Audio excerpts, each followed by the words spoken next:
I closed the joint account at 9:47 a.m. on a Tuesday, standing at the bank counter with my phone in one hand and 6 months of transaction records in the other. The teller, a woman named Patricia with kind eyes, looked up from her screen. Mrs. Reeves, are you certain? This will freeze all activity immediately.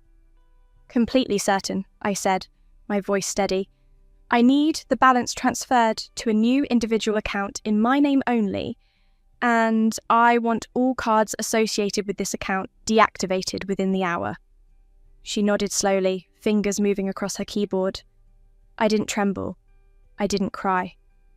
I simply watched as she processed the request that would finally, definitively, cut off the financial lifeline my husband Daniel had been using to fund his affair with his secretary, Vanessa. The memories of my first life felt like watching a movie, where I'd been the fool, enduring, explaining, hoping. In that life, I discovered the affair 6 months later than I did this time. I'd found hotel receipts, jewellery purchases, weekend getaways, all paid for with our joint account. The account I'd fed with my salary from the marketing firm where I was senior director.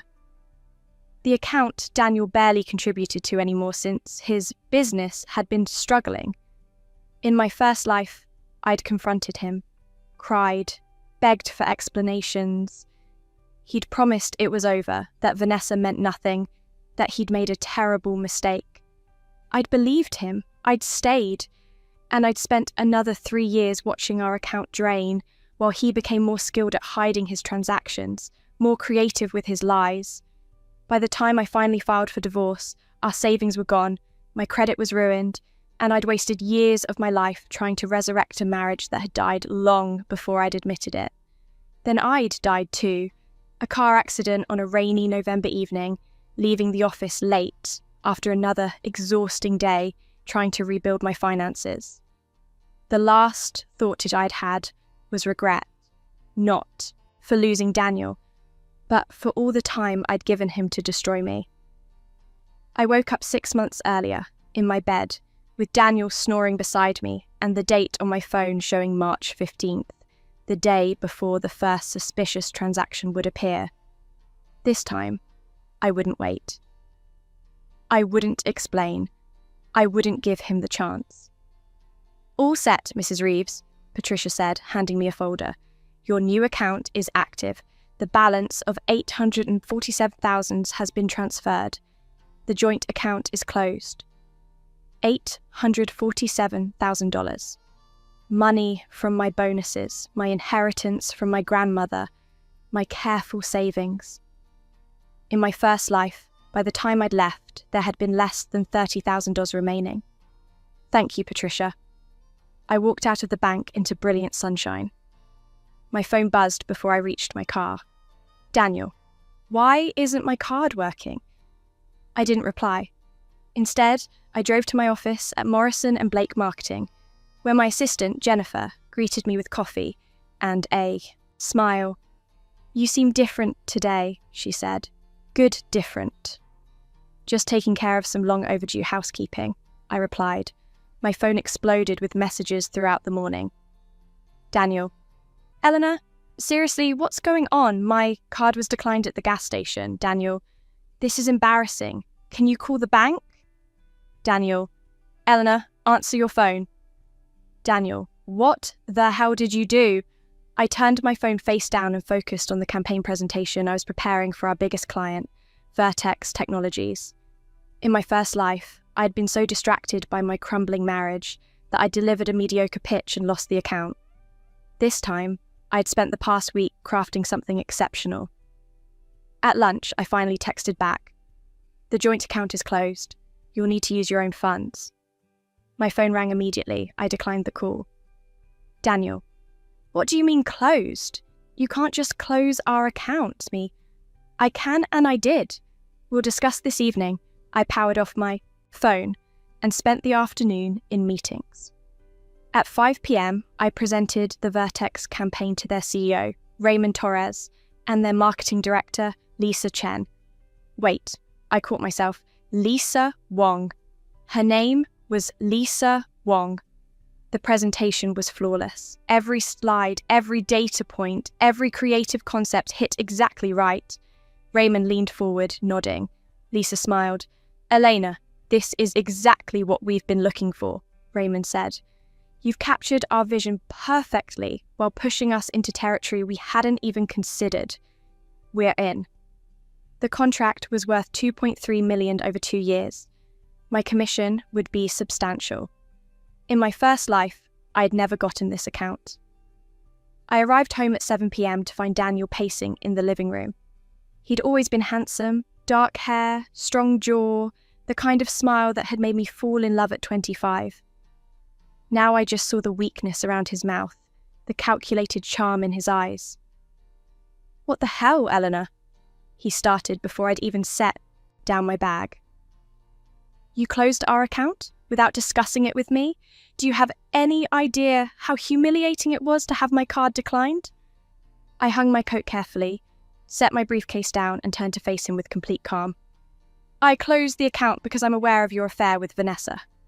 His face went white, then red. "What? Eleanor, there's no—" "Daniel." My voice cut through his stammering. "I have 6 months of evidence. Hotels, jewelry, restaurants, weekend trips to wine country you told me were client meetings, all on our joint account, all paid for largely with my money." He opened his mouth, closed it. The calculations were happening behind his eyes. Deny, admit, minimize. "It's not what you think," he finally said, switching to wounded innocence. "Vanessa and I are just friends. Those expenses were legitimate business. I'm filing for divorce," I said. "I've already consulted an attorney. Given that we have records proving you spent marital funds on an affair, and given that my income has been the primary source of our joint finances for the past 3 years while your business has generated minimal revenue, my lawyer is confident about the outcome." "Elena, please, just let me explain." "I don't want explanations. I want you to move out." "This is my house too." "Actually, it's my house. My name is on the deed. My inheritance paid for the down payment. I've been covering the mortgage for 2 years. This was something I'd verified in my first life after it was almost too late. This time, I'd checked immediately. "You have until this weekend to remove your belongings. After that, I'll have them packed and placed into storage at your expense." His face twisted with anger now, the mask finally dropping. "You can't do this. You're my wife. You can't just kick me out over some misunderstanding." "It's not a misunderstanding. It's a choice. You chose to betray me. I'm choosing to protect myself." I picked up my bag. "I'm going to the guest room. I suggest you start packing." "Eleanor." His voice followed me up the stairs. "You're being irrational. Let's talk about this like adults." I locked the guest room door and finally let myself breathe deeply. My hands shook slightly now that I was alone. But these weren't the tremors of heartbreak from my first life. They were the aftershocks of adrenaline, of finally taking action instead of absorbing blow after blow. Over the next 3 days, Daniel alternated between rage, manipulation, and attempts at reconciliation. He tried accessing our old account repeatedly, not understanding it was permanently closed. He called me cold, crazy, vindictive. He begged, explaining that Vanessa was lonely and he'd just been comforting her. He threatened, saying he'd fight me for everything. I stayed calm through it all. I'd already lived through his greatest hits in my first life. This time, I knew the script. On Friday, I came home to find him gone. He'd taken his clothes, his golf clubs, his collection of expensive watches I'd bought him for various anniversaries. He'd left the furniture, the kitchen items, the art we'd chosen together. He'd also left a note. "You'll regret this. You're throwing away 8 years over nothing." I threw the note away and ordered takeout. The divorce proceedings began the following week. My attorney, Margaret Rothstein, a sharp woman in her 50s who'd handled my case terribly in my first life because I'd been too emotionally destroyed to give her proper information, was thrilled this time with how organised I was. You have everything documented, she said, reviewing my files. Bank statements, credit card records, screenshots of his social media check-ins that contradict his stated locations. Eleanor, this is going to be straightforward. Daniel's attorney tried to argue for 50-50 asset division. Margaret laughed. Your client spent marital funds on an extramarital affair. My client can prove it. We're prepared to go to court. They settled. Daniel received $50,000 and his car. I kept the house, my retirement accounts, and everything else. The entire process took 4 months instead of the 2 agonizing years of my first life. During those months, I thrived. The Vertex campaign launched to spectacular results. Their sales increased 40% in the first quarter. Raymond Torres called me personally to thank me and immediately signed on for additional projects. My reputation grew. Other clients specifically requested me. By June, I was promoted to Vice President of Client Strategy with a salary increase of $75,000. My boss, Richard Morrison, shook my hand. You've been on fire lately, Elena. Whatever you're doing, keep doing it. Just focusing on what matters. I said. In my first life, I'd stagnated in my career for years, too drained by my failing marriage to give my best at work. This time, freed from that burden, I was unstoppable. I also started therapy. Doctors. Nina Patel helped me process not just the betrayal, but the strange grief of living through events a second time, of knowing what people would do before they did it. It's like you have a protective armor now, Dr. Patel observed in one session. You've already survived the worst. Nothing surprises you. Exactly, I said. I wasted so much time in confusion and pain before. I won't make that mistake again. Through mutual friends, I heard the fallout of Daniel's new life. Vanessa, it turned out, had expected Daniel to have money. When she discovered he'd been living off his wife's income and was now broke, his struggling business was actually failing spectacularly, her interest cooled dramatically. Daniel had moved in with his brother temporarily. He tried to start a new business venture but couldn't secure funding. The expensive lifestyle he'd been living on my dime was unsustainable on his actual income. I heard all this from Jessica, a former mutual friend who'd taken my side in the divorce. Vanessa dumped him last month, Jessica told me over coffee in August. Apparently, she'd thought she was landing a wealthy businessman. When she realised he'd been essentially living as a kept man, she was furious. She actually blamed him for misleading her about his finances. I sipped my latte, feeling nothing but mild satisfaction. What about Daniel? Miserable. He's been calling old friends, trying to borrow money. His business officially folded. He had to sell his car. Jessica leaned forward. Eleanor, he asked about you, wanted to know if you were seeing anyone. I'm not interested in his interest. Good. You look amazing, by the way. Like you're glowing. I was glowing. I'd lost 15 pounds, not from stress, but from finally having energy to exercise. I'd cut my hair into a sleek bob. I'd started wearing bolder colours. I joined a book club and a hiking group.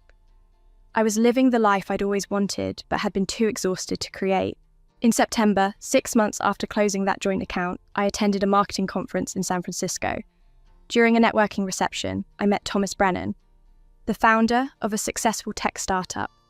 He was intelligent, funny, and genuinely interested in my work. The Vertex campaign was brilliant, he said. I actually cited it in a presentation about effective brand messaging. We talked for 2 hours. He asked for my card. 3 days later, he called. Not emailed, called, and asked if I'd consider consulting for his company. We're rebranding our entire product line, Thomas explained. I need someone who thinks strategically, who can see the big picture. Your work speaks for itself. The consulting contract was worth $200,000 over 6 months, outside my regular job. Richard approved it as long as it didn't interfere with my Morrison and Blake responsibilities. It didn't. If anything, it energized me more. Thomas and I became friends first. Then, gradually, something more. He was divorced too, 3 years out, with his life rebuilt. He understood the value of starting fresh. "You're remarkable," he told me one evening over dinner in October. "I don't just mean professionally. You have this clarity about you, like you know exactly who you are and what you want." "I do," I said simply. "I learnt the hard way not to waste time on people who don't value me." We started dating in November, exactly the month I died in my first life. The irony wasn't lost on me. Instead of dying in a car accident while working late because my finances were destroyed, I was celebrating a year-end bonus and planning a weekend trip with a man who treated me like an equal partner. The divorce was finalised in December. I didn't attend the final hearing. Margaret handled it. I was at a year-end celebration for Morrison and Blake, accepting an award for bringing in the highest revenue of any executive that year. "Eleanor Reeves is the embodiment of dedication and excellence," Richard said in his speech. "This year, she's transformed not just her career, but our entire client relations approach. Please join me in congratulating our new Executive Vice President of Strategy." The applause was thunderous. I stood at the podium, looking at my colleagues, my team, my future. "Thank you," I said. This year taught me that we all have the power to close accounts that no longer serve us, financial or otherwise, and invest in ourselves instead. Here's to building something worthwhile. That night, I received a text from an unknown number. "Eleanor, it's Daniel. I heard about your promotion." "Congratulations. I've been thinking a lot lately about us, about the mistakes I made. I was wondering if we could meet for coffee." "I miss you." I stared at the message for a long moment. In my first life, I'd received a similar message years into our drawn-out divorce, and part of me had softened, had wondered if maybe, possibly, we could try again. That moment of weakness had cost me another 6 months before I finally, truly walked away. This time, my finger hovered over the delete button. Then I reconsidered and typed, "I'm not interested in revisiting the past. I wish you well in your future endeavours. Please don't contact me again." I blocked the number. Thomas picked me up an hour later for dinner. As we drove through the city, lights reflecting off rain-slicked streets, he reached over and squeezed my hand. "You seem thoughtful," he said. "Just closing one more account," I replied. He smiled, understanding without needing explanation. That was the difference. With Thomas, I didn't have to explain. I didn't have to convince. I could simply exist as myself, and it was enough. On Christmas Eve, I hosted dinner at my house. My house, no longer marred by memories of a failed marriage, but redecorated and reclaimed. Jennifer and her husband came, along with Lisa Wong and Raymond Torres from Vertex, Margaret Rothstein and her partner, Dr. Patel, and her wife, and Thomas.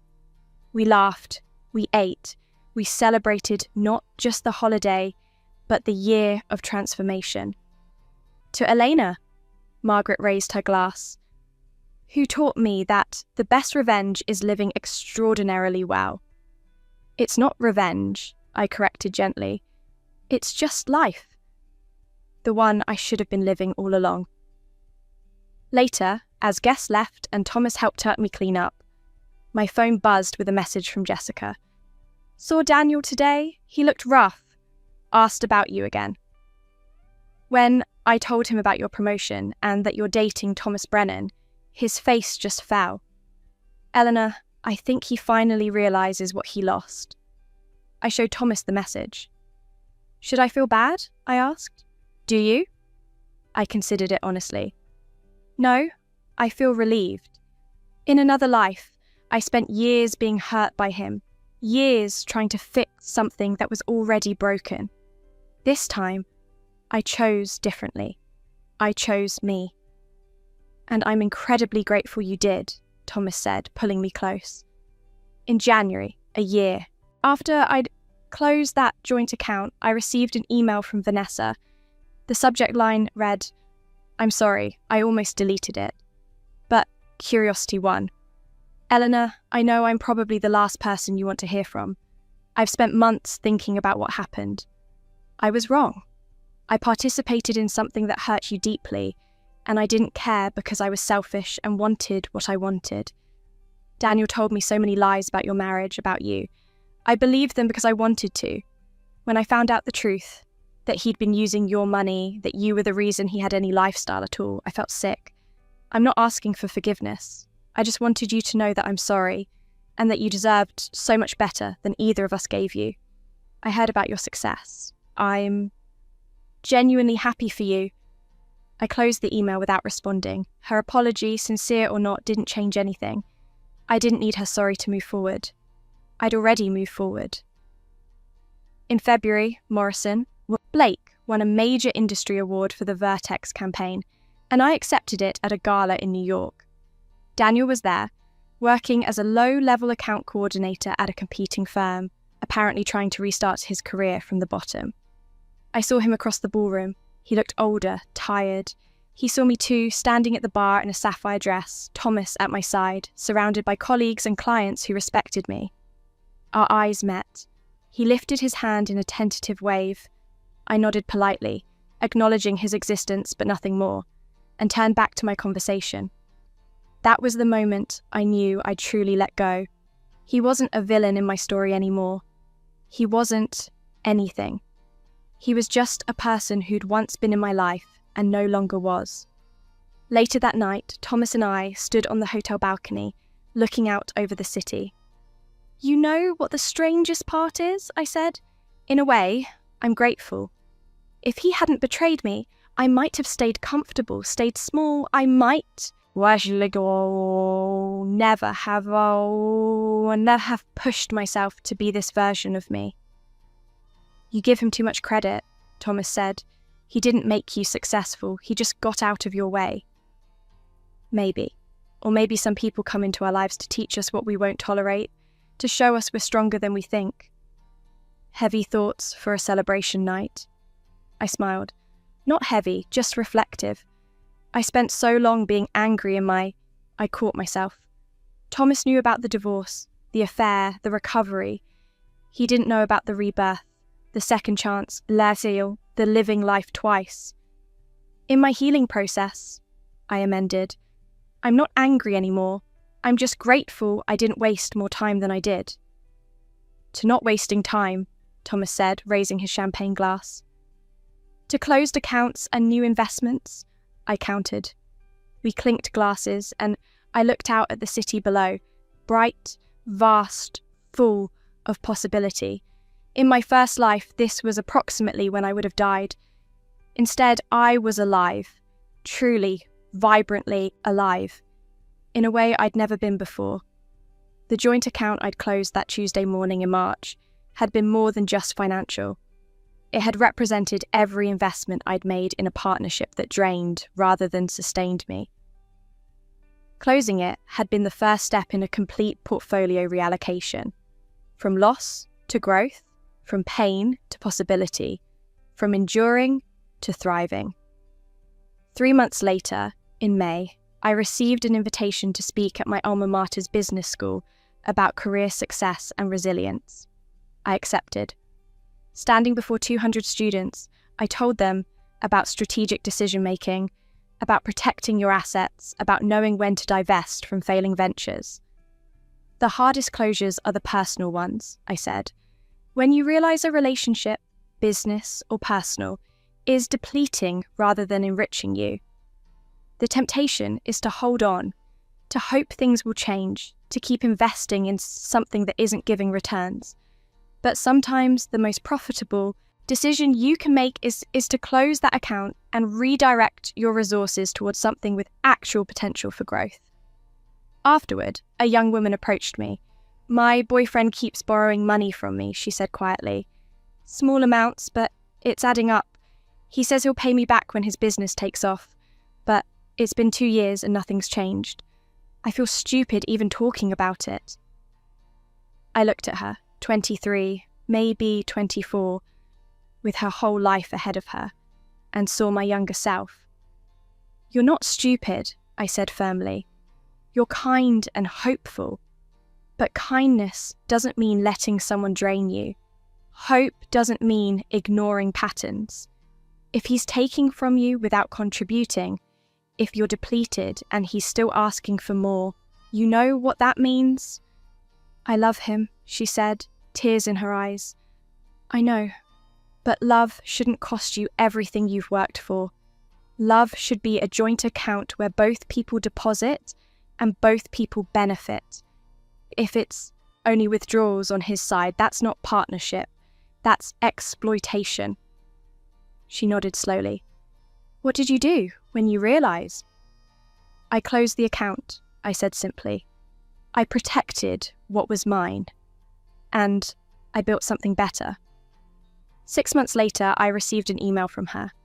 She'd ended the relationship, graduated with honours, and accepted a position at a Fortune 100 company. "You were right," she wrote. "The moment I stopped letting him take from me, I had so much more energy for everything else. Thank you for showing me it was possible to choose myself." I showed Thomas the email. We were in my backyard. My thriving garden had become a weekend project for both of us, planting tomatoes. "You're collecting your own awards now, right?" he said, nodding at my phone. "Changing lives. Just sharing what I learned the hard way." That's the definition of wisdom, isn't it? Learning from pain and using it to prevent someone else's. That night, as we made dinner together in my kitchen, my phone buzzed with a news alert. Daniel's brother's company, where Daniel had been trying to get a job, had filed for bankruptcy. The article mentioned several employees, including Daniel Reeves, would be laid off. Thomas glanced at the screen. "Do you want to talk about it?" "There's nothing to talk about," I said, and I meant it. No satisfaction, no schadenfreude, no residual pain, just neutral acknowledgement that his life was unfolding as it would, completely separate from mine. "You really have moved on," Thomas observed. "A long time ago." I chopped vegetables, thinking about how to phrase the truth without revealing the impossible. "I learned that holding onto anger or hurt just keeps you tethered to the person who wounded you. The real freedom is in complete indifference." In August, 18 months after closing the joint account, Thomas and I moved in together. Not to my house, we bought a new one together, with both our names on the deed, with separate accounts and a joint account we both contributed to equally. "Equal partners," Thomas said as we signed the papers. "In all things," I agreed. The house was beautiful, modern, bright, filled with potential. As we unpacked, I came across a box of old photos from my marriage to Daniel. I stared at them for a moment, the wedding, the honeymoon, the anniversaries. That smiling woman in the pictures felt like a stranger. "Keeping those?" Thomas asked gently. I shook my head and dropped them in the recycling bin. No real point in keeping accounts of closed businesses. That fall, Morrison and Blake promoted me again. Chief Strategy Officer, the C-suite, the youngest woman in the firm's history to reach that level. My salary broke $400,000. The celebration dinner was at an exclusive restaurant downtown. Richard gave a speech about my contributions, my vision, my leadership. "Eleanor joined us 8 years ago as a mid-level account manager," he said, "but in the past 2 years, she's revolutionized how we approach client relationships, strategy, and growth. She's brought in over $12 million in new business. She's mentored junior staff who've gone on to become stars themselves, and she's done it all with grace, intelligence, and an unwavering commitment to excellence." As people applauded, I caught a glimpse of someone at the bar. Daniel. He must have heard about the dinner through industry contacts. He looked worse than he had in New York. Thinner, older, defeated. Our eyes met across the room. He raised his glass slightly, a gesture of acknowledgement or maybe concession. I nodded once and turned back to my table, to my celebration, to my life. After dinner, as Thomas and I walked to the car, Daniel approached. "Elena," he said. "Could I talk to you for a moment?" Thomas looked at me. I nodded that it was fine. "I'll be at the car." Thomas said, squeezing my hand. Daniel and I stood on the sidewalk, street lights casting long shadows. "Congratulations," he said. "On everything. The promotion, the house, Thomas. You've done really well." "Thank you." I wanted to apologize. Properly. He looked down at his feet.